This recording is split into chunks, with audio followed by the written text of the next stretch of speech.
Hali ya upatikanaji wa maji safi na salama kwenye kitongoji chetu cha Makurunge, naweza nikasema ni 50% ya kitongoji cha Makurunge wanapata maji safi na salama, lakini kitongoji chetu cha Makurunge 50% hakuna maji kabisa.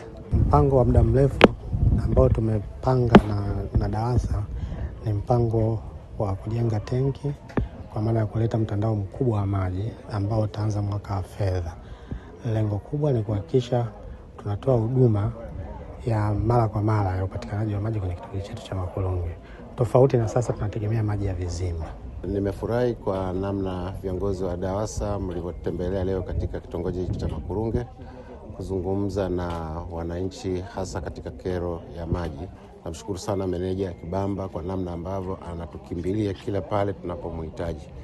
Na kwa kweli wakati mwingine si tu kwamba tunamhitaji, lakini yeye mwenyewe mara nyingi anatamani kuzungumza na wananchi wake, asikie nini kero ambazo anaweza kuona namna gani wa kuzitatua.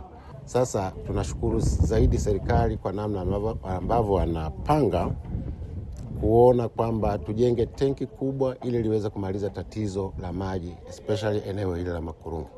Hili ni jambo jema kwetu, na kwa kweli sisi kama Chama cha Mapinduzi tumeona faraja na tunakwenda kumaliza kabisa tatizo hilo la maji.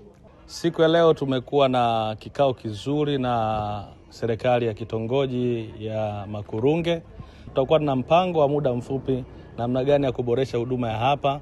Tunaenda kuongeza uzalishaji wa maji ili kuhakikisha kwamba wateja ambao wako katika eneo lenye network waweze kupata maji safi na salama kwa wakati. Fanya usanifu wa mradi mkubwa eneo hili ambapo tunatarajia Mungu akipenda kama bajeti itapita katika mwaka ujao wa fedha, tutakwenda kutekeleza mradi mkubwa wa maji eneo hili ambao utafikia kila eneo katika kitongoji hiki cha Makurunge. Katika wiki ijayo tumepanga kwanza kuangalia namna gani tunaweza tukaongeza uzalishaji wa maji katika eneo hili la Makurunge.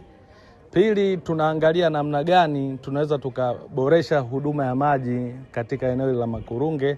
Hivyo tutapita kufanya survey ya nyumba zilizopo katika eneo lenye network, na kisha tutafanya survey kuangalia uwezekano wa kuwaunganisha watu majumbani mahali hapa kwa kutumia kile kigezo ambacho tunachoenda kuongeza uzalishaji wa maji ili kuhakikisha wananchi wetu wanapata huduma ya maji safi na salama.